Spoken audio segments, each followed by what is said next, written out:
Shabbat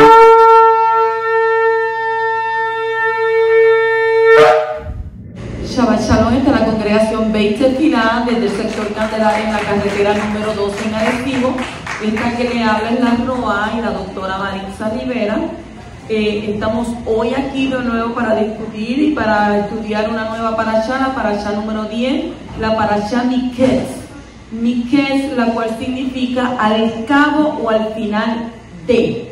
Y entonces hacemos, ¿verdad?, introducción de lo que vamos a estar leyendo, la cual se encuentra en Bereshit, el libro de Génesis, Bereshit, capítulo 41, versículo 1 hasta el capítulo 44, 17.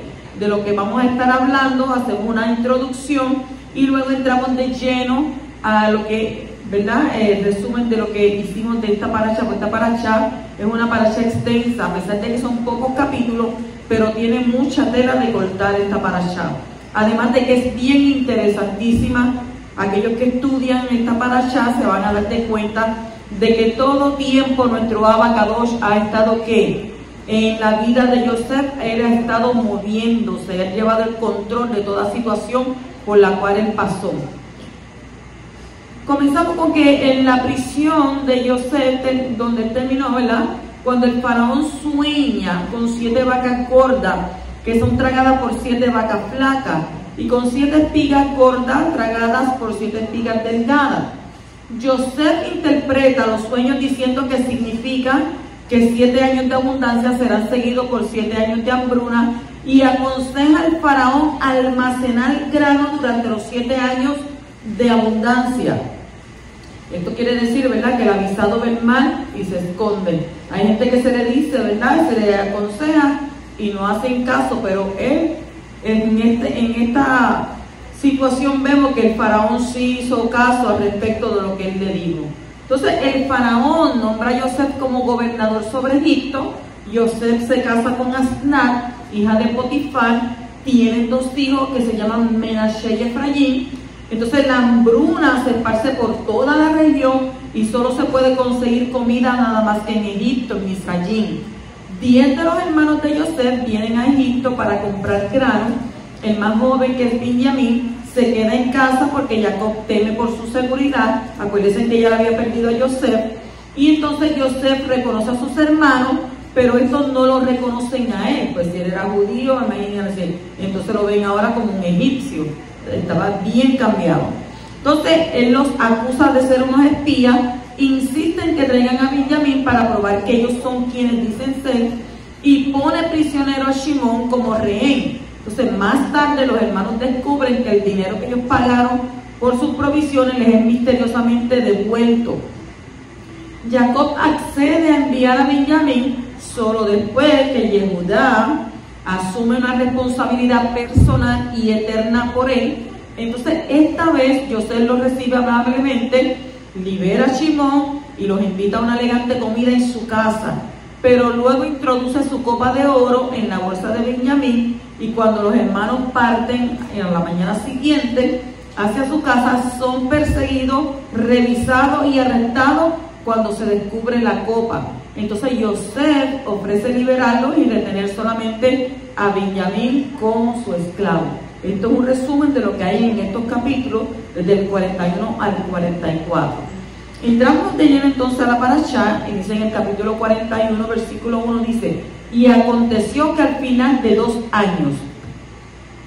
La palabra hebrea traducida como al cabo es Miketz, que significa al final, al cabo. Y esto hace referencia a 2 años después de la salida de los escarciadores de la prisión. ¿Quiénes fueron ellos? Los que estuvieron en la prisión: el copero y el panadero. Entonces, al final de los 2 años, Yosef es levantado para ser virrey, gobernante de toda la nación después del faraón. ¿Qué nos enseña esto a nosotros? Que Yeshua ben Yosef será puesto como gobernante sobre todas las naciones de la tierra al final de ¿qué? De los 2000 años después de su muerte y de su resurrección. Entonces este versículo también nos muestra que los sueños del faraón traen un mensaje para los últimos tiempos. La repetición del relato de los sueños también una indicación de que no se refiere solamente al tiempo de Yosef, sino que también al final de este siglo, en relación con la segunda venida y resurrección de nuestro Mashiach. La muerte del panadero y la resurrección del copero antes de los 2 años hablan de la muerte y resurrección del Mashiach al cabo de los 2000 años. Y como el copero se olvidó de Yosef durante 2 años, así Yahshua ha sido ignorado por gran parte del pueblo yahudí y el resto del mundo durante 2000 años. El copero no olvidó a Yosef porque él quiso olvidarlo.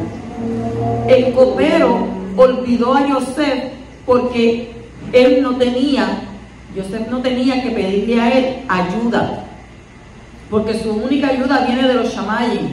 Entonces, como el poderoso tenía todo en control, pues el copero, por tal razón que pasó, pues ¿cómo se puede olvidar una persona que te hace un favor y que te ayuda, verdad? Tú no lo vas a olvidar así tan fácil. Y entonces, al cabo de ¿qué? De 2 años, es que él se vino a acordar, verdad. Eso no fue pura casualidad, sino que el poderoso hizo que el copero se olvidara de Yosef. ¿Por qué? Porque Abba tiene todo en control. Él cuando va a hacer algo, él lo hace perfecto. Y él no necesita de ninguna ayuda humana para realizar los milagros que él va a determinar y hacer en nuestras vidas. Seguimos el capítulo 41 y verso 8, dice: y sucedió que por la mañana su espíritu, su rúa, que estaba turbado, y mandó a llamar a todos los adivinos de Egipto y a todos sus sabios. Y Faraón les contó su sueño, pero no hubo quien se los pudiera interpretar a Faraón. ¿Ustedes piensan que Faraón no sabía de lo que estaba hablando? Dice que allí no había nadie que pudiera interpretar eso. Entonces, ¿cómo podía saber, verdad? ¿Cómo podía el Faraón saber cuál era la interpretación correcta? Si todos venían, los sabios y los magos, todos le daban una versión diferente. Entonces nos preguntamos, ¿cómo entonces podía el Faraón saber cuál era la interpretación correcta? El poderoso habla al espíritu del hombre. Y nosotros lo sabemos porque eso lo dice en Job capítulo 33. Dice que Él nos visita de noche, que Él nos habla a nosotros y tras de que nos visita y nos habla, nos corrige. Entonces cuando uno está despierto, el alma está ¿qué? Está muy activa. Está activa para recibir toda la información que le llega desde los 5 sentidos del cuerpo. Sin embargo, el hombre fue creado también con 5 sentidos en su espíritu. ¿Para qué? Para percibir las cosas que hay en el mundo invisible. Como los 5 sentidos del cuerpo perciben las cosas que hay aquí en este mundo visible. Entonces, no obstante, después de la entrada del pecado y la muerte en el ser humano, su percepción para los impulsos y mensajes del espíritu ha ido disminuyendo considerablemente. Y hoy más que todo el mundo anda ¿qué? En el celular, en el iPad. Ahora no te puedes, ¿sabes? ¿Cómo tú lo vas a escuchar? Si estás entretenido. Entonces, ¿qué sucede? El hombre tiene problemas para percibir las cosas del mundo espiritual. Normalmente su alma está ocupada con las cosas del mundo visible y entonces ahora el mundo espiritual está transmitiendo mensajes todo el tiempo y el que es sensible en su espíritu los puede notar y los puede recibir en su alma. Se puede comparar esto con las transmisiones de mensajes por las ondas de radio que hay en la atmósfera. Todos saben eso, ¿verdad? Que hay ondas de radio a través de la atmósfera. Entonces, si logramos escuchar todo lo que se está transmitiendo al mismo tiempo, ¿sería qué? Sería un caos ¿de qué? De voces, de instrumentos, de cantos y otros sonidos transmitidos en todos los idiomas del mundo.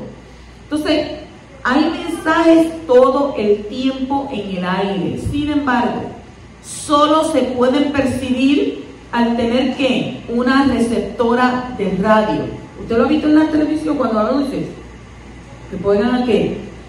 Ponen el radio o ponen lo que sea para poder coger una emisora que esté pues así mismo.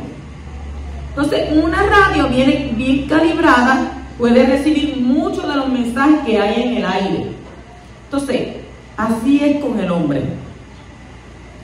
Cuando está despierta su mente, está calibrado para recibir la información del mundo visible. Pero cuando duerme, el alma ya no está recibiendo tanta información del mundo físico, porque los 5 sentidos están ¿qué? Muy poco activos. Y de esa manera el alma se queda más libre para escuchar los mensajes espirituales. Y por eso nuestro Abba envía sus mensajes muchas veces durante la noche, porque es cuando el hombre está ¿qué? Más perceptibles para ello. Porque durante el día, ¿cómo está? Voy a apagar la luz, voy a apagar esto, voy a hacer aquello, tengo que arreglar el campo, tengo que hacer todo. Entonces ahí no hay tiempo para pensar en nuestro Abba. Entonces, la mayoría de nuestros sueños son el producto del trabajo del cerebro al revisar toda la información, los impactos, las impresiones emocionales que hemos obtenido en nuestro estado despierto. Y el sueño es necesario ¿para qué? Para que el cerebro tenga tiempo para poder poner en orden y tratar la información de manera adecuada. El que no duerme durante mucho tiempo se queda loco y al final se muere. Si una persona pasa 3 días, ¿por qué? Porque nuestras células están ¿qué? Cuando usted duerme hay un proceso, sus células están rejuveneciéndose, sus células están ahí trabajando. ¿Para qué? Para subsanar todas aquellas que se murieron, se reemplazan por otras y así. Pero cuando usted no duerme, pasa un día, pasa 2, pasa 3 días y usted sin poder dormir, su cuerpo va a comenzar a descomponerse, va a comenzar a delirar, va a comenzar a pensar con cosas que, o sea, se va a poner loco. Entonces si no duerme, ahí entonces llega ¿qué? Llega la muerte. Los egipcios consideraban los sueños como algo muy importante y ellos daban mucho énfasis a la interpretación. Por eso usted sabía que estaban ellos rodeados de ¿qué? De magos, de sabios. ¿Sabe? Esto es como dirían hoy en día, pues voy al espiritista, voy al santero a ver qué me dice cosas del futuro. Pues todo eso viene de ahí. Entonces, cuando el faraón tuvo estos 2 sueños, entendió que no eran normales. ¿Le daba qué? Le daba un impacto muy fuerte en su interior y se afanaba para saber qué significaban esos sueños. Cuando sus adivinos daban cada uno, ¿verdad?, su interpretación, su propia interpretación, dice que él no se quedó satisfecho con ellas. Entonces, ¿por qué? No, eso no es lo que yo quiero oír. Eso no es lo correcto. Entonces, está escrito que no pudieron interpretar los sueños al faraón. Y esto quiere decir que si daban interpretaciones, pero ninguna podía satisfacer al faraón. Entonces, ¿qué pasaba? ¿Por qué? Porque cuando el poderoso da un mensaje codificado en el mundo fantasioso de los sueños, hay un espíritu detrás del mensaje. Si uno intenta interpretar el sueño, necesita conectar con ese espíritu para que el corazón del que ha soñado sienta que hay una conexión entre el sueño y la interpretación. Pues entonces ya vamos esclareciendo que seguramente ya Faraón sabía de lo que se estaba tratando, ¿verdad que sí? Pero los que estaban allí no le podían llenar ese vacío de qué era en realidad lo que él estaba interpretando. Entonces, además, los detalles de los sueños tienen que coincidir de manera obvia en la interpretación. Por esto, el faraón no quedó satisfecho con ninguna de las interpretaciones de sus adivinos ni de sus magos, que ellos mismos habían sacado ¿de qué? De sus propios corazones y no del espíritu que le había enviado los sueños. Entonces, no creas que todos los sueños que tengas o que te impacte son del cielo, pero si hay muchos de los sueños que sí son mensajes de nuestro Padre Celestial. Entonces, hay 3 reglas para saber si un sueño es del poderoso o de mi propia fantasía. Número 1, tiene que permanecer, porque hay gente que dice, ay, yo soñé algo, pero se me olvidó. Ay, yo no me acuerdo qué fue lo que yo soñé, pero sé que soñé algo, era fuerte, pero se me fue. Si este sueño no permanece, está escrito que la palabra de Abba permanece ¿para qué? Para siempre. Y esto significa que si un sueño es del poderoso, se queda en la mente para mucho tiempo. No solo unos días, O sea, en tal caso es posible que venga ¿de dónde?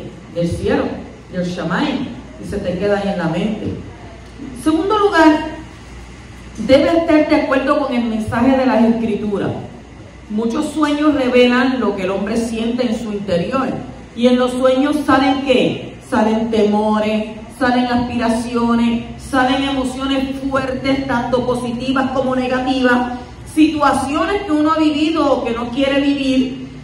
Pero si un sueño viene de Abba, tiene que estar en línea con la moral y el mensaje de las Escrituras. Y en tercer lugar, el sueño debe estar en línea con el poderoso, y como el poderoso ha puesto ¿qué? El Espíritu en usted.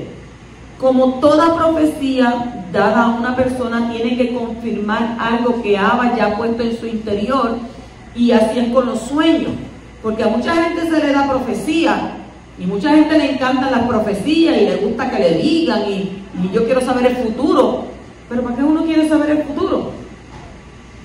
Si el pasado usted lo dejó atrás y quizás fue un pasado difícil, el día de hoy que Abba te regala es un día que, un presente, es un regalo. Por eso la Escritura dice, no te afanes por el día de mañana ni lo que ha de traer, porque ya con el día de hoy te es suficiente para cargar 50 cosas, 50 dificultades, situaciones, ¿verdad? Entonces, como Abba había hablado al espíritu del faraón, sus sueños reflejaban esa verdad, y por eso rechazó toda interpretación que no estaba de acuerdo a lo que tenía él en su interior, lo que lo estaba ¿qué? Molestando.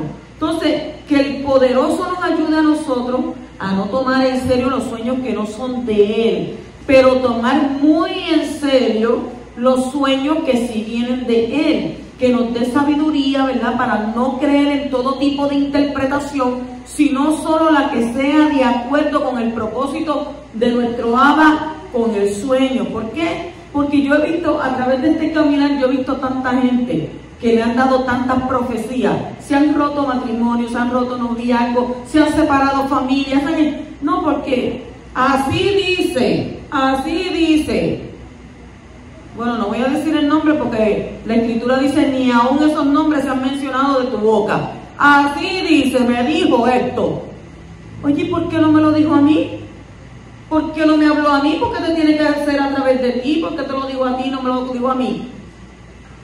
Si yo tengo una intimidad con mi Padre, si usted tiene una intimidad con su Abba y usted está en su presencia y usted le busca y usted obedece sus mandamientos y usted anda en rectitud, ¿usted cree que Abba no se lo va a dejar saber a usted?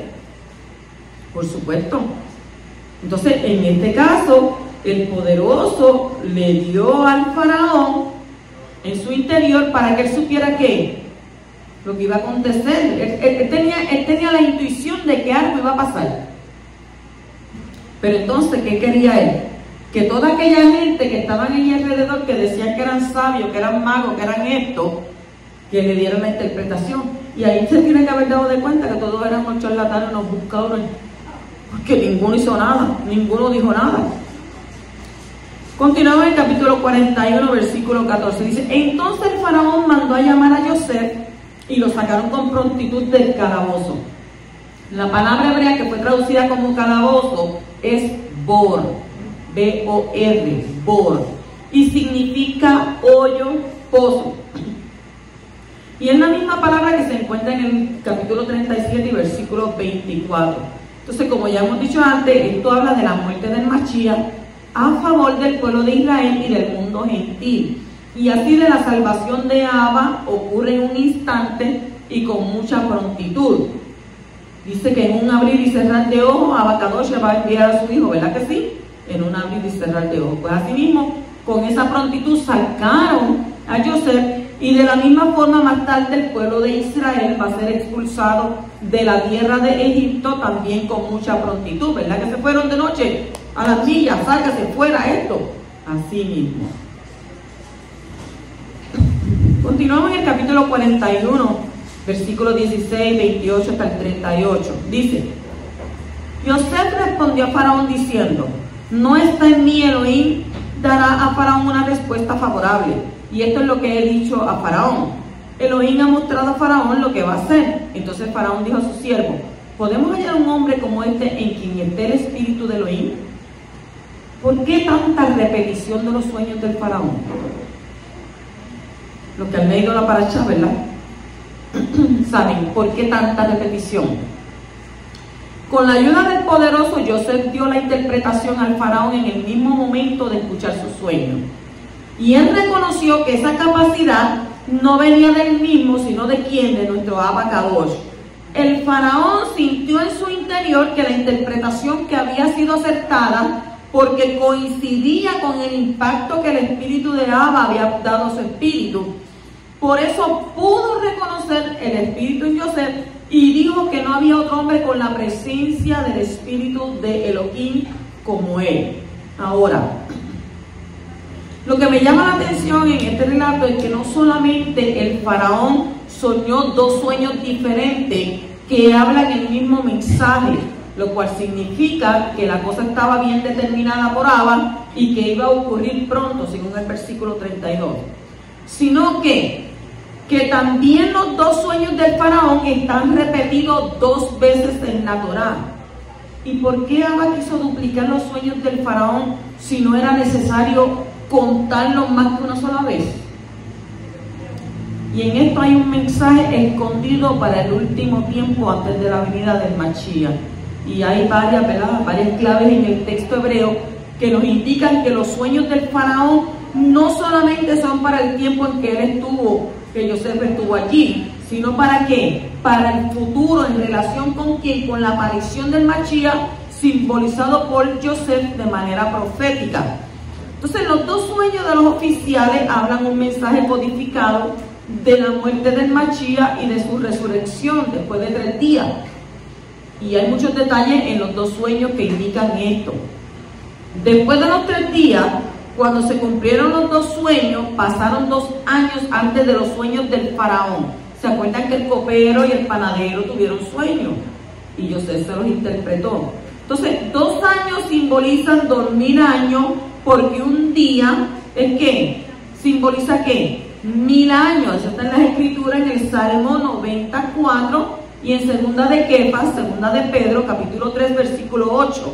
Entonces, esto nos da una indicación de que después de la muerte y resurrección del Mashiach, tendrán que pasar ¿cuánto? 2000 años antes que sucedan los grandes eventos proféticos finales en el programa del poderoso para el mundo. La frase hebrea Mikesh Natayim Yamin. Estoy ahora en lengua hebrea. Mikesh Natayim Yamin. Literalmente lo que significa es al final de un par de años de días, que aparece en el principio, ¿verdad?, de este relato. Da una indicación de que este texto habla proféticamente de las cosas que van a pasar al final de los 2000 años. Entonces la expresión Miketz tiene varias implicaciones.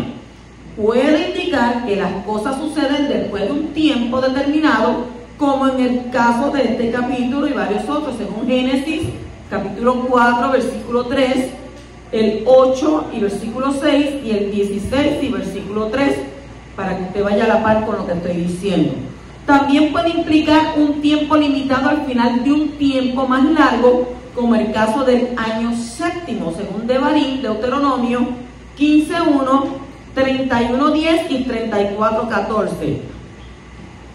En el texto hebreo está escrito en el versículo 28 que el Todopoderoso ha mostrado al faraón lo que hace. Se llama Ose, O-S-E acentuada, Ose, que quiere decir que en tiempo presente. Entonces esto nos saca fuera del tiempo y nos coloca en un panorama más alto. Lo que hace el Todopoderoso, sin limitarlo a un tiempo específico, es lo que Él le ha mostrado al faraón. Entonces, juntando estas cosas, todos me entendieron todo esto, ¿verdad? Y otras cuantas evidencias de la Escritura, podemos llegar a la conclusión que lo que pasó durante los días de Joseph pasará otra vez 2000 años después de la muerte y la resurrección de Mashiach Yeshua, hijo de Joseph. ¿Para qué? Para que el segundo relato de la Torá hace de los sueños del faraón tengan ¿qué? Una razón de ser. Entonces, si tú eres discípulo del Mashiach, prepárate mentalmente, espiritualmente, físicamente para pasar por los 7 años de gran tribulación que vendrán sobre todo el mundo durante los últimos años previos a la llegada del Mashiach, nuestro libertador. Porque lo que se predica por allá afuera es que mientras que los que están aquí llevándose los que no los trajo, sufriendo y pasando por tribulación, ellos van a estar contentos.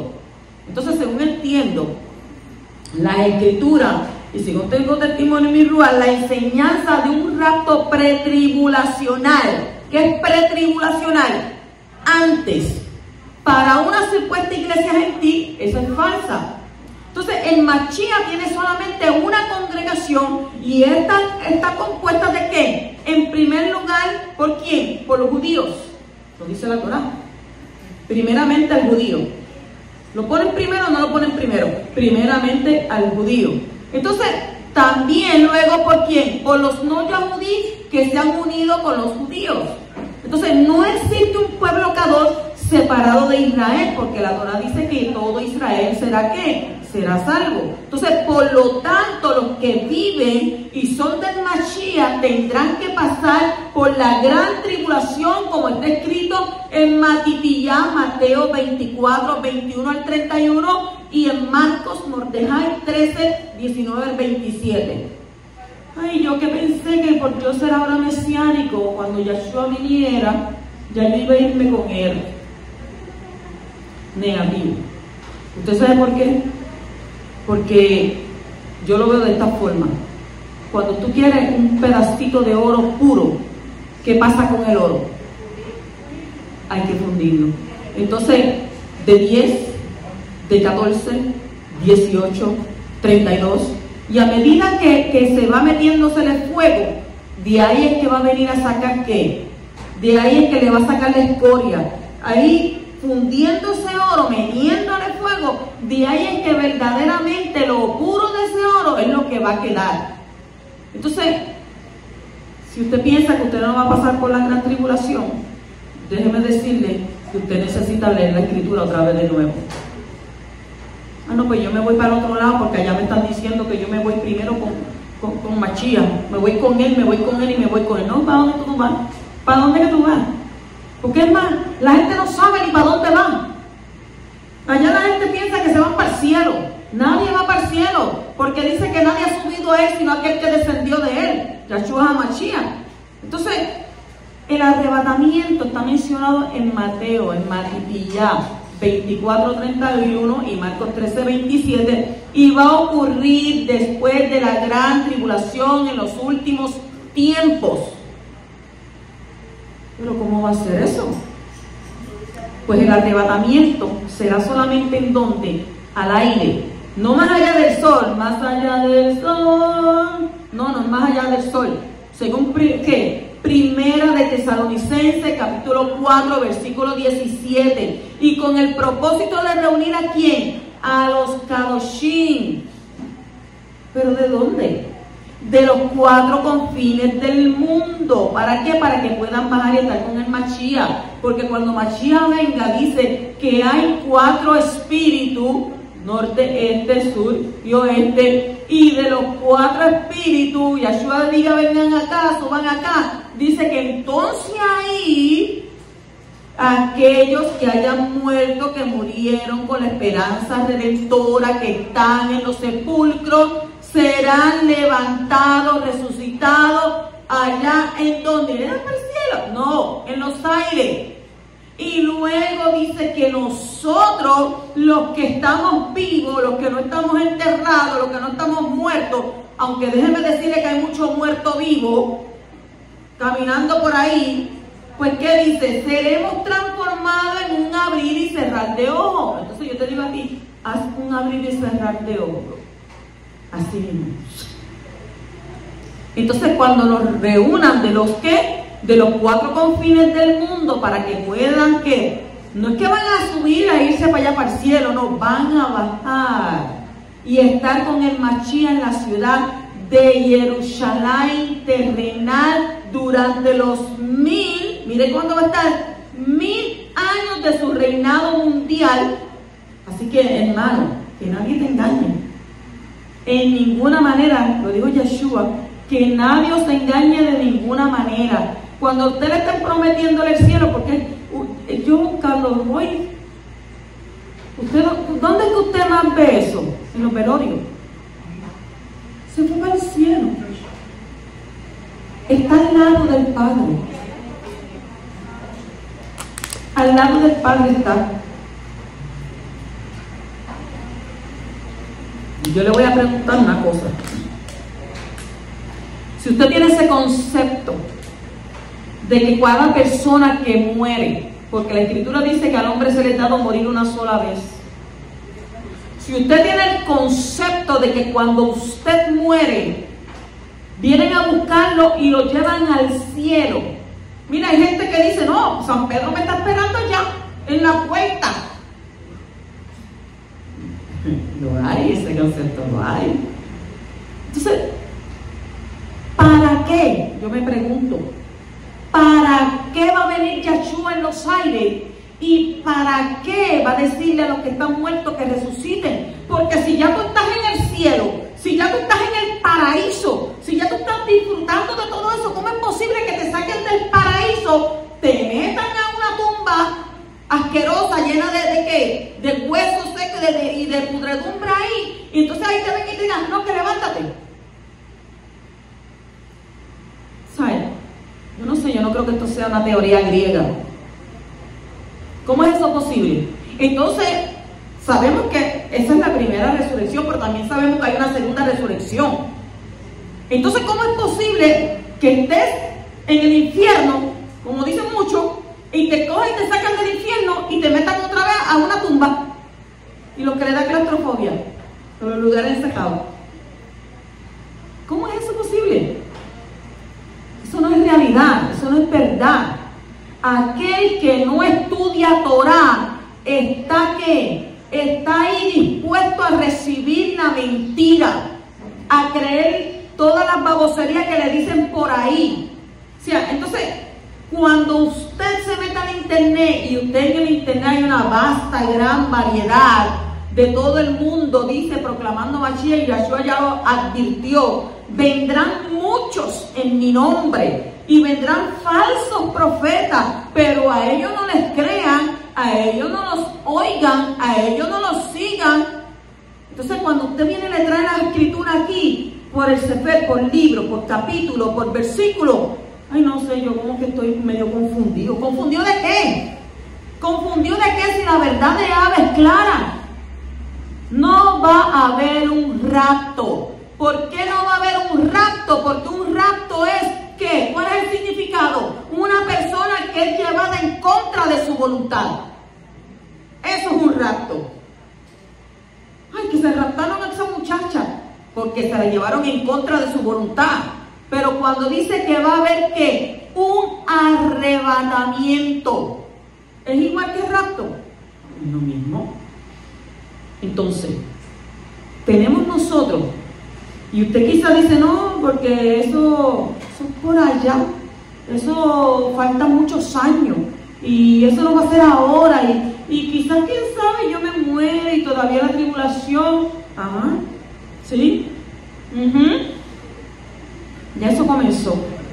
Hasta los mismos judíos de Israel dicen que ya estamos viviendo ¿en qué? En tiempos de dolores. Dolores de parto ya comenzaron. Y si usted está viviendo en la Lalandia, si usted está viviendo en la Lalandia y soñando con pajaritos, y ay, y mi cajito nuevo, y mi casa tremenda, y esto, aquello, le hace primera de Timoteo 6. Que la escritura dice que por lo único que ustedes tienen que preocupar es la comida y la ropa. Y nos dice más, no te creas que tú vas a ser rico, no estés pensando en querer ser rico y tener, ¿por qué? Porque nada traíste y nada te vas a llevar. Aquí lo único que hay que engordar es el ruach, el espíritu. ¿Pero de qué? De la palabra, de toda palabra que sale de la boca de Yahweh, como dice la escritura. Capítulo 41, versículo 40 dice, tú habrás de estar a cargo de mi casa y tu mandato se adherirá a todo mi pueblo, solo en el trono seré superior a ti. Joseph no solamente recupera su dignidad, porque usted sabe cómo lo sacaron de su casa, sino que también supera la posición anterior que él había logrado en la casa de Potifar y perdido a causa de ¿qué? De una calumnia. Entonces Joseph pasará a desempeñar el papel de virrey o gran visir del reino, y esta es una ilustración clara en cuanto a la relación entre el Hijo y el Padre Celestial. El Padre le ha dado autoridad para gobernar su casa, pero es una autoridad delegada. ¿Ustedes lo que digo? Delegada, no suplantada, porque Él no suplenta, ¿verdad?, al poderoso, es una autoridad delegada. Entonces el Padre sigue siendo el mayor, como está escrito en Johanán capítulo 14, versículo 28, donde dice: el Padre es mayor que yo. Oiga, Yahshua lo está diciendo. Él no está diciendo yo soy más grande que... No, el Padre es mayor que yo. Y en 1 Corintios 15, 27 al 28 también está escrito: porque Elohim ha puesto todo en sujeción bajo sus pies, pero cuando dice que todas las cosas le están sujetas, es evidente que se exceptúa aquel que ha sometido a él todas las cosas. Y cuando todo haya sido sometido a él, entonces también el Hijo mismo se sujetará a aquel que sujetó a él todas las cosas, para que Elohim sea todo en todos. Y dice: todo mi pueblo obedecerá tus órdenes. O sea, que la ira de Yahweh permanece sobre el que no obedece al Mashiach Yeshua, como está escrito en Johanán capítulo 3, versículo 35 al 36, donde dice: el Padre ama al Hijo y ha entregado todas las cosas en su mano. El que cree en el Hijo tiene vida eterna, pero el que no obedece al Hijo no verá la vida, sino que ¿qué? Que la ira de Yahweh permanece sobre él. Entonces, toda esa gente que andan negando el Mashiach, como dice la Torah, comienzan por el espíritu y terminan por la carne. Entonces quieren ser más judíos que los mismos judíos, porque para tú ser judío tienes que nacer de un padre y una madre judía. Porque no se han leído Romanos 11, donde dice que nosotros fuimos injertados en el olivo. Entonces, ¿quién es el olivo? Israel. Entonces, el Mashiach, al final de los tiempos, dice que él también se va a tener que sujetar al Padre. ¿Ve? Seguimos en el capítulo 41, versículo 41. Dice: Faraón dijo también a José: mira, te he puesto sobre toda la tierra de Egipto. Como Egipto simboliza el mundo entero, el Mashiach va a gobernar sobre todo el mundo, como está escrito en Hebreos capítulo 2, versículo 8, donde dice: todo lo ha sujetado bajo sus pies, porque al sujetarlo todo a él no dejó nada que no le sea sujeto. Pero ahora no vemos aún todas las cosas sujetas a él. Entonces, no solamente el mundo material está sujeto al Mashiach, sino todo lo que es dado en el cielo y en la tierra. En 1 de Pedro, 1 de Kefas, capítulo 3, versículo 22, está escrito: quien está a la diestra de Elohim, habiendo subido al Shamayim, al cielo, después de que le habían sido sometidos ángeles, malach, autoridades y potestades, fueron sujetas a él. Y en Efesios 1, 19 al 23 también dice: la eficacia de la fuerza de su poder, el cual obró en el Mashiach cuando le resucitó de entre los muertos. No dice cuando Yahshua resucitó, cuando él le resucitó. ¿De dónde? De entre los muertos, y le sentó a su diestra en los lugares celestiales, muy por encima de ¿qué? De todo principado, de toda autoridad, de todo poder, de todo dominio y de todo nombre que se nombra. Y no solo en este siglo, dice, sino también en el venidero. Y todo sometió bajo sus pies, y a él lo dio por cabeza sobre todas las cosas a la congregación, a la cual es su cuerpo, y la plenitud de aquel que lo llena todo en todo. Ese es mi Mashiach. Sujeto. ¿Ve? obediente al Padre. Y entonces nosotros, aunque dice que a nosotros nos hizo un poco que mayor que los malacos, que los ángeles, entonces tú tienes más conciencia que los ángeles. Entonces tú sabes lo que tú tienes que hacer con tu vida. O sea que en este día, si tú andas tambaleándote como el bojachito, si andas, ¿verdad?, medio tibiecito en las cosas de nuestro abacadosh, la Escritura dice que es mejor que estés caliente o que estés frío, porque si estás tibio te va a vomitar. Y si tú no recibes estas cosas en tu corazón, y cuando tú oyes hablar de esa palabra, porque dice que cuando tú oyes hablar de la palabra del poderoso, dentro de ti tienen que haber ríos de agua viva cuando oyes esa palabra. Y si tú no aceptas esa palabra y no están corriendo ríos de agua viva, quiere decir que tú estás hecho un desierto, que tú estás seco. Y si estás seco en ese desierto, lo único que hay que... No, porque en el desierto yo me acuerdo que había luz, que había agua, que había maná, que había carne. No, eso era en el desierto de aquel que verdaderamente estaba guiando al pueblo de Abba. Pero en el desierto tuyo, ¿qué es lo que hay? Escorpiones, culebras, cactus y sin cactus seco. ¿Por qué? Porque no te estás sujetándote a la palabra del poderoso. Y aquel que no se sujeta al Hijo, tampoco se va a sujetar al Padre. ¿Por qué? ¿Por qué te digo esto? Porque con la boca confesamos, ¿para qué? Para salvación. Pero con nuestros hechos actuamos, ¿para qué? Para perdición. O sea, yo puedo decir, no, mira, verdaderamente yo te amo. Pero lo que yo estoy hablando va a la paz. A la par con lo que yo estoy hablando, con lo que yo verdaderamente estoy expresando. Acuérdense que de la abundancia del corazón habla la boca. Pero también la Escritura dice que Yahweh conoce lo más profundo de nuestros pensamientos y de nuestro corazón. Y que mira, no está bien la palabra en tu boca cuando ya Él la sabe a quién vas a engañar. ¿A quién? ¿De quién te vas a burlar? Porque dice que Él no puede ser burlado. O sea que Él todo lo tiene fríamente que la vivancha por el colorado. Él todo lo sabe de ti. ¿Por qué Él todo lo sabe de ti? ¿Pero cómo va a ser? ¿Cómo va a saber la otra? Si tú lees la Escritura dice que David decía, ¿a dónde me esconderé de tu presencia? Si a donde quiera que yo me vaya, ahí tú me ves. Me puedo meter al fondo del mar, ahí Él te ve. Me puedo esconder debajo de una montaña, ahí Él te ve. Pero ¿y por qué me ve? ¿Pero por qué sabe de mí? ¿Pero por qué no se olvida de mí? ¿Por qué yo no le dije que me trajera? Porque tú procedes de Él. Porque el espíritu que tú tienes, si estás respirando, estás vivo. Ese espíritu que tú tienes, Él te lo dio. Porque desde el principio vemos, entendemos y creemos que dice que cuando creó al hombre, le insufló aliento de vida. ¿Y de quién es ese aliento de vida? ¿Del vecino? De nuestro abacadosh. Él te insufló adentro de ti su espíritu.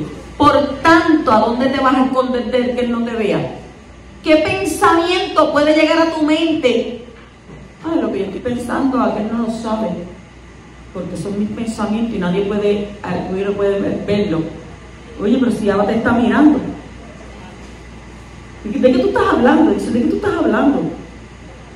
¿Y sabes lo que pasa? Dice la Escritura que cuando es algún pensamiento que a Abba no le agrada, dice que Él lo revela en público. Que lo que tú haces escondida, que lo que tú haces allá metido en el cuarto, donde nadie te ve, donde tú piensas que nadie te ve, dice Abacadosh que Él se lo revela a sus profetas. ¿Se lo revela a quién? A aquellos que le obedecen. Así que anda listo. Dice que es mejor estar frío o caliente porque tibio te va a vomitar. Después vienen las consecuencias. Ay, pero si yo aunque sea chaval voy allí a la congregación. ¿Y quién dijo que eso te va a salvar?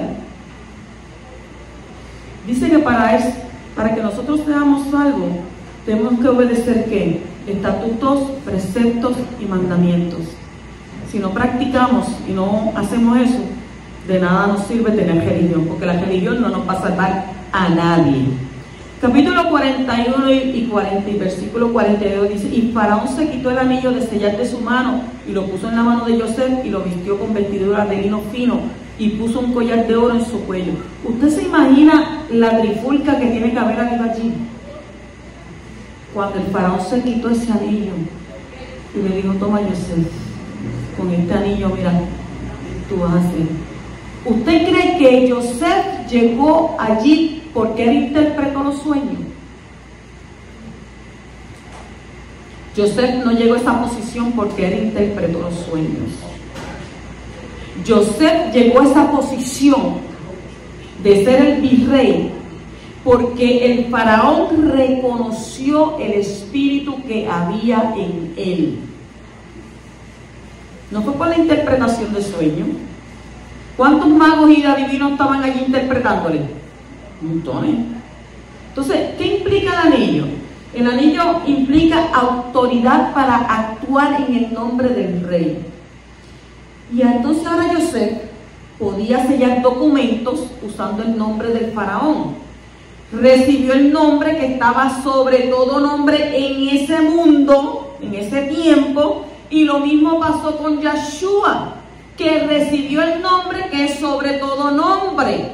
Como Joseph no se llamaba faraón, pero podía actuar en ese nombre y sellar en ese nombre, así Yeshua no tiene el nombre más sublime en sí mismo, sino que lo ha recibido de nuestro Abba. ¿Para qué? Para gobernar por medio de él, como está escrito en Filipenses capítulo 2 versículo 9, por lo cual Elohim también le exaltó hasta lo sumo y le confirió el nombre que es sobre todo nombre.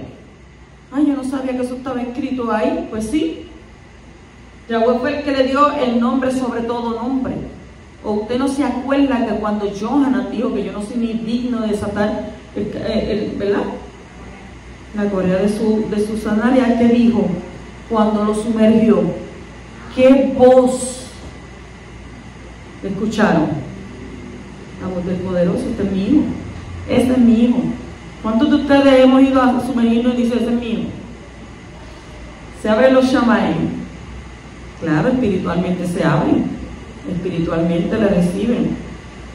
Capítulo 41, versículo 43 dice: lo hizo montar en su segundo carro y proclamaron delante de él Abrech, A-V-R-E-J, Abrech. Y Abrech está relacionado con Birkayim, que quiere decir rodilla, y por lo tanto debe entenderse como una orden de doblar rodillas delante de él. Entonces, cuando el pueblo reconocía la nueva posición de Joseph y doblaba entonces rodillas ante él, estaban aceptando la autoridad del que le puso en ese puesto. ¿Y quién le puso? El rey de Egipto. Entonces fue el faraón que ordenó al pueblo doblarse ante Joseph, como está escrito en Isaías capítulo 45, 23, donde dice: por mí mismo he jurado, ha salido de mi boca en justicia una palabra que no será revocada, que ante mí, el poderoso, se doblará toda rodilla y toda lengua jurará lealtad. Y en Romanos 14, 11 también dice: porque está escrito, vivo yo, dice el Creador, que ante mí se doblará toda rodilla y toda lengua alabará al poderoso. En Filipenses 2, 10 al 11 dice: para que en el nombre de Yeshua se doble toda rodilla de los que están en donde, en los shamayim, en la al, cielo y en la tierra, ¿verdad? Son los que ¿qué? Toda lengua, y hará que toda lengua confiese que Yeshua es el Mashiach, que es el Adón. ¿Para qué? Para el esplendor de Elohim Padre. Entonces, el que no se inclina ante Joseph no estaba sujeto ¿qué? Al faraón, a lo que él había ordenado. Entonces, de la misma manera, el que no se inclina ante Yeshua y le reconoce como Adón, no está obedeciendo al Padre que lo ha ordenado, como está escrito en Johanan 5:23, para que todos honren al Hijo, así como honran al Padre. Y el que no honra al Hijo, no honra al Padre, que fue el que le envió. A la verdad no es que yo no sabía que eso estaba ahí en la escritura, vos. Pues si no la leen, jamás nunca te vas a enterar de lo que está sucediendo. Entonces dice en el capítulo 41, versículo 45, y Faraón llamó a Yosef por el nombre de Safnaz-Paneah,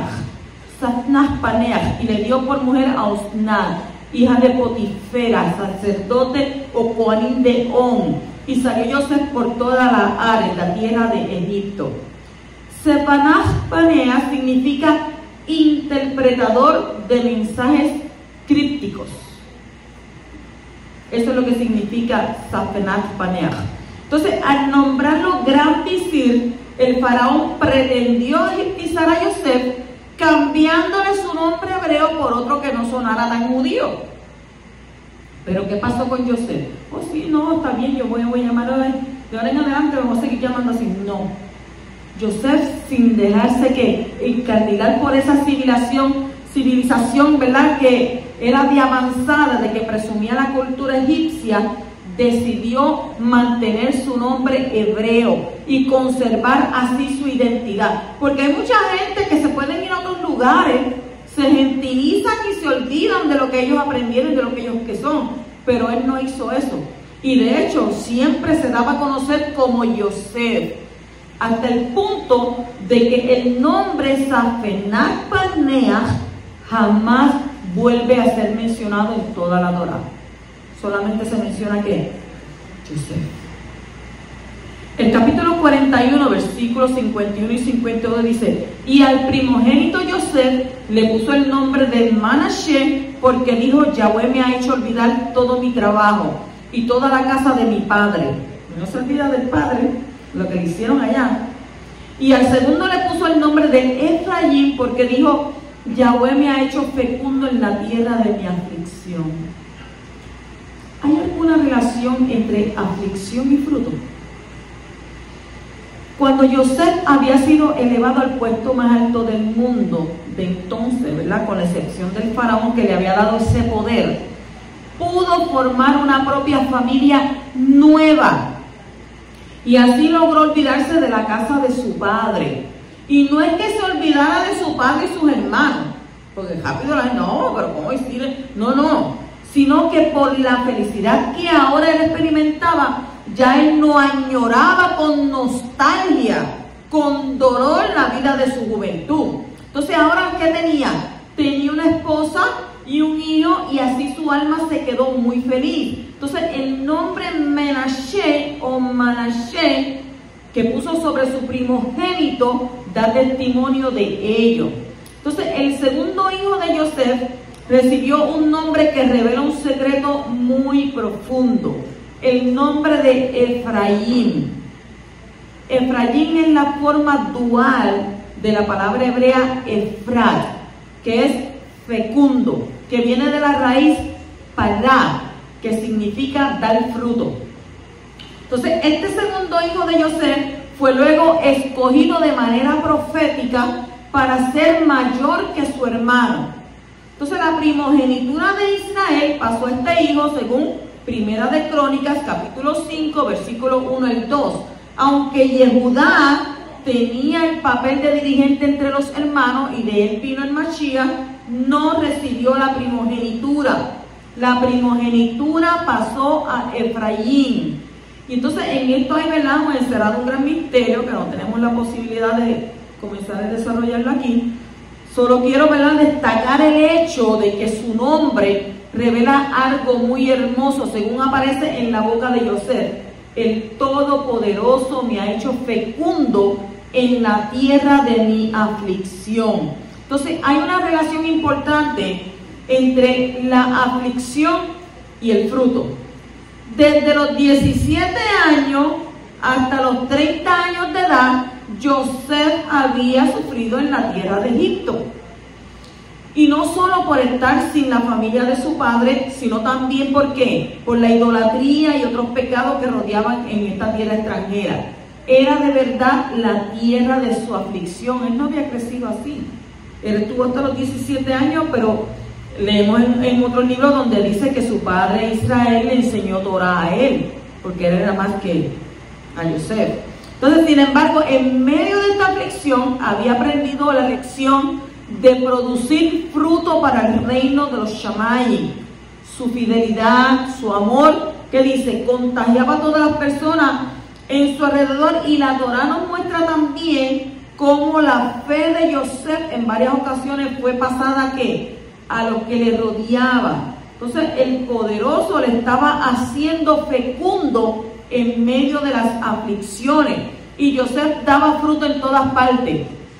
No importaba la situación crítica, mala, los sucesos malos en su vida, era donde iba, daba fruto. Lo dio en la casa de Potifar. Cuando la mujer de Potifar lo calumnió, cayó en la cárcel, él dio frutos ahí. A tal extremo que, mira, a él lo dejaron libre por la libre, ¿no? Porque tú eres, ¿verdad? Tú eres un hombre que... Entonces, la pregunta surge, si hubiera dado el mismo fruto sin todo ese sufrimiento, seguro que no. ¿Por qué? Porque cuando la persona está tranquila, no tiene problemas, no tiene situaciones, pues, no tiene necesidad, ¿verdad?, de dar fruto en ningún lado. Pero cuando una persona está en angustia, en dolor, está en sufrimiento, ahí cuando se arreguinda más de aquel, si es que se arreguinda, entonces comienza a dar fruto y a hacer entender a la gente que hay que tener fe. Ay, pero mira esto que te pasó, pues tú le dices, pues no entiendo nada, no comprendo nada, pero solo sé que tengo fe y todo es para bien. Entonces, cuando el alma de un justo enfrenta la aflicción de la manera correcta, siempre produce un fruto duradero. Y esta ley espiritual está nombrada en el segundo hijo de Yosef, que se llama Efraín, porque Efraín representa todo el fruto que viene de la aflicción de un justo. Entonces, como el nombre de Efraín es dual, nos habla de dos tipos de fruto en medio de la aflicción. En primer lugar, es una indicación profética acerca de lo que iba a pasar con el Mashiach, hijo de Yosef, que daría muchísimo fruto por medio de su aflicción. O sea que todas las almas salvadas de la destrucción eterna serán el fruto del sufrimiento de ¿quién? Del Mashiach, porque Mashiach vino como siervo sufriente, pero por segunda vez va a venir como siervo triunfante, como rey triunfante, porque él triunfó ¿sobre quién? Sobre la muerte. Entonces, el segundo tipo de fruto que está codificado en ese nombre tiene que ver con el futuro de los descendientes de Efraín y todos los que están representados por él. El mundo todavía no ha visto mucho del plan que el Eterno, el Poderoso, el Adonai tiene para este hijo primogénito de Israel. O sea, el mundo ha visto la bendición que ha venido por Yehudá, el pueblo yahudí. Pero como la tribu de Efraín, el hijo primogénito de Israel, fue asimilado entre las naciones gentiles junto con otras 9 tribus, no se ha visto todavía el gran propósito divino con su primogenitura. Entonces el nombre de Efraín representa el gran fruto que se producirá durante la gran tribulación, los 7 últimos años del regreso del Mashiach, que será un fruto tan grande que nadie podrá contar, como está escrito en Revelación, Gilgalut, Apocalipsis, capítulo 7, versículos 9 al 17, dice, después de esto miré y vi una gran multitud que nadie podía contar, de todas las naciones, tribus, pueblos y lenguas, de pie delante del trono y delante del Cordero. ¿Quién está en el trono? El Padre. Y dice, delante del trono y delante del Cordero, vestido con vestiduras blancas y con palmas en las manos, y clamaban en gran voz diciendo, la salvación pertenece a nuestro Elohim, que está sentado en el trono, y al Cordero. Y todos los malak, todos los ángeles estaban en pie alrededor del trono y alrededor de los ancianos, de los 4 seres vivientes, y cayeron sobre su rostro delante del trono y adoraron a Elohim diciendo, amén, la bendición, la kabod, la sabiduría, la acción de gracia, el honor, el poder, la fortaleza, sean a nuestro Elohim por los siglos de los siglos. Aleluya. Entonces uno de los ancianos habló diciéndome, estos que están vestidos con vestiduras blancas, ¿quiénes son y de dónde han venido? Y yo le respondía, Dios mío, tú lo sabes. Y él me dijo, estos son los que vienen de la gran tribulación y han lavado sus vestiduras y las han emblanquecido en la sangre del Cordero. Y por eso están delante del trono de Elohim y le sirven día y noche en su templo, en su Mishkan. Y el que está sentado en el trono extenderá su santuario sobre ellos. Y día que dice, y ya no tendrán hambre, no tendrán sed, ni el sol los abatirá, ni calor alguno, pues el Cordero en medio del trono los pastoreará, los guiará a manantiales de aguas vivas, y Elohim enjugará toda lágrima de sus ojos. Sea el poderoso bendito. Entonces, no huyas de las aflicciones, ni pienses que son impedimentos para el propósito del Creador en tu vida. ¿Por qué? Porque son el abono en el que el poderoso ha puesto para dar fuerza y vigor al fruto que se está produciendo en tu alma y en tu alrededor. Que el Creador nos dé entendimiento para no estar lamentándonos más de las aflicciones, sino que ver el fruto de la aflicción de nuestras almas y quedarnos satisfechos. Cuando pasamos por tribulaciones, cuando pasamos por pruebas, cuando pasamos por el desierto, cuando pasamos por tantas vicisitudes, gracias, Yahweh. Gracias, Padre, porque has fijado tus ojos en mí para probar mi fidelidad, mi lealtad y mi amor hacia ti. Gracias, Yahweh, porque te fijaste en mí. Eres más que bendecido cuando pasas por tribulaciones y pruebas. Bendecido, porque eso quiere decir que ahora está, mira, observándote. ¿Qué le dijo? ¿Qué le dijo a Job? No habrás considerado a mi siervo. Porque eres ¿qué? Era un siervo que justo, era un siervo que le buscaba y le estaba diciendo, aunque tú le pongas a Satán, aunque tú le pongas 20 obstáculos, aunque tú le pongas piedra, y así mismo te dice a ti, te voy a decir una cosa a Satán, aunque tú envíes a quien tú envíes contra mi sierva, contra mi siervo, ellos van a serme fiel, ellos van a continuar, ellos van a caminar, ellos van a mirar al blanco, ellos no se van a mirar ni a la derecha ni a la izquierda, ellos van a reconocer que yo soy su padre, que la palabra lo establece. Yo dije, el que habita bajo el abrigo del Altísimo va a morar bajo la sombra del Omnipotente. Y entonces, ¿qué tú vas a decir? Diré yo a mi rey, mi castillo, mi libertador, mi Elohim en el cual yo confío. Así que siéntete honrado cuando pases por tribulaciones y pruebas, porque Yahweh está ahí contigo, dice la Torah, que como poderoso gigante. ¿Cuántos lo creen? Yo lo creo y he pasado por muchas cosas y me arreguindo cada día más de Él, porque le digo, sin ti sola no puedo. Si tú me dejas sola, yo me muero. Yo me muero si tú me dejas sola. Porque la Escritura nos deja saber que todo lo podemos en Mashiach, que nos fortalece. Por tanto, ¿verdad? Debemos que creer en eso. Capítulo 41 y versículo 51 dice, 55 dice, id a Yosef y haced lo que él os diga. Entonces vemos cómo el rey está enviando a la gente a que él ha recibido a la autoridad delegada. Entonces, de la misma manera sucede cuando el padre lleva a las personas al hijo, como está escrito en Yohanan 6, 44 y 45. Nadie puede venir a mí si no lo trae el padre que me envió. Oye, ¿tú no sabías eso? Ahora lo sabes. El padre fue el que te envió. Entonces dice que, y yo lo resucitaré en el día final. Y escrito está en los profetas, y todos serán enseñados por Abacadosh. Todo el que ha oído y aprendido del Padre viene a mí. Y en Matitilla 11:27 está escrito, todas las cosas me han sido entregadas por mi Padre, y nadie conoce al Hijo sino el Padre, ni nadie conoce al Padre sino el Hijo, y aquel a quien el Hijo se lo quiere revelar. Y así como el faraón ordenó al pueblo obedecer a Yosef, el Padre también ordenó con una voz audible que obedecieran a Yeshua.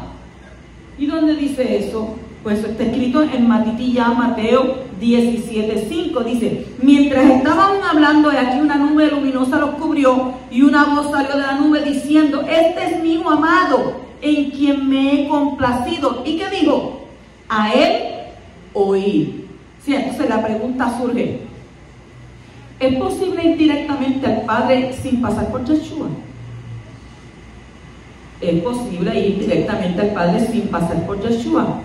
O sea, este texto nos muestra que cuando hay una delegación de autoridad no se puede saltar por encima. Usted tiene que ir por los canales, ¿verdad que sí? Entonces, de la misma manera, el Padre ha delegado todo a su Hijo y no se puede saltar por encima de él para llegar al Padre, como está escrito en Yohanan 14:6. Yeshua le dice: yo soy el camino, y yo soy la verdad, y yo soy la vida. Nadie, pero absolutamente nadie, viene al Padre sino por mí. O sea que este mensaje no fue dado delante de gentiles, sino delante de ¿quién? De los yahudí, de los judíos. Ningún judío llega al Padre si no es por el Mashiach, cuyo nombre es Yeshua, como está escrito en Juan 17:2.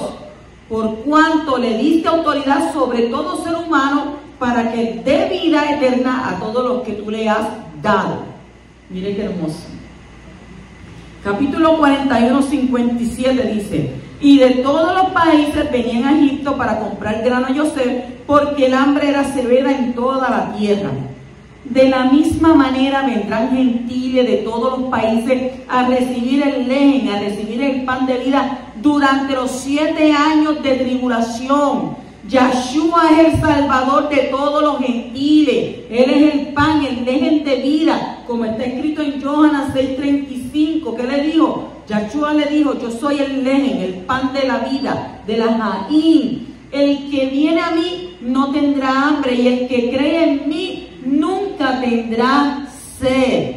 O sea que los que venían de todos los países no buscaban a otra persona que no fuera Yosef, porque de la misma manera Yeshua es el único que puede satisfacer el hambre espiritual de los gentiles. Entonces más adelante vemos que también los israelitas tendrán que humillarse para recibir de ese lejen de vida, para no morir, el lejen Jaín, el pan de vida, para ellos no perecer. Entonces de esto aprendemos también que los únicos mensajes de la Torah que contienen suficiente sustancia espiritual para poder satisfacer el hambre espiritual de los pueblos son los que vienen a través de ¿quién? Del Mashiach ben Yosef.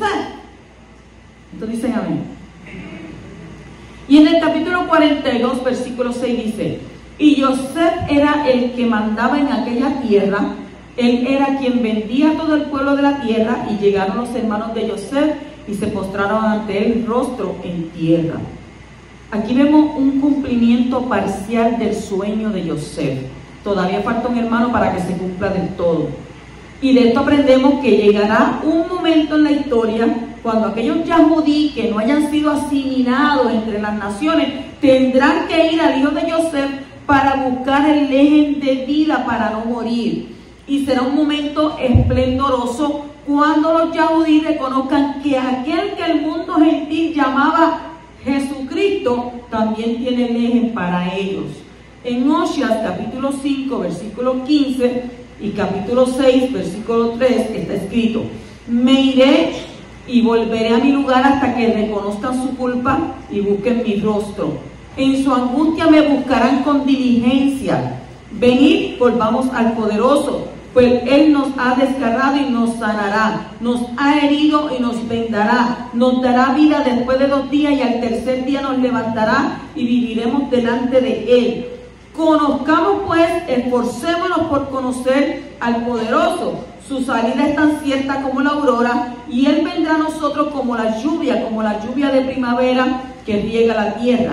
Y este texto concuerda con Matitiyahu, Mateo 23:39, donde dice: porque os digo que desde ahora en adelante no me veréis hasta que digáis que bendito el que viene en el nombre de Yahweh, Baruch haba Beshem Yahweh. Entonces, ¿esto lo dijo quién? Lo dijo Yeshua después de su entrada triunfal en la ciudad, anunciando un evento posterior que todavía no ha sucedido, según el libro de Hechos capítulo 3 versículos 12 y 19 al 21.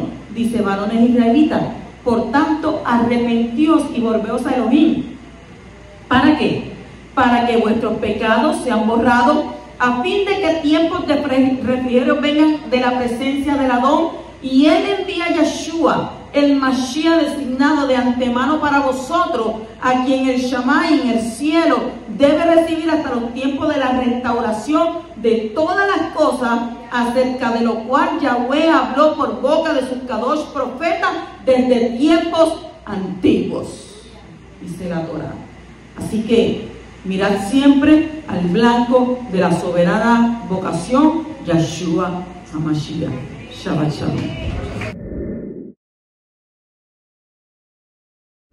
Shalom.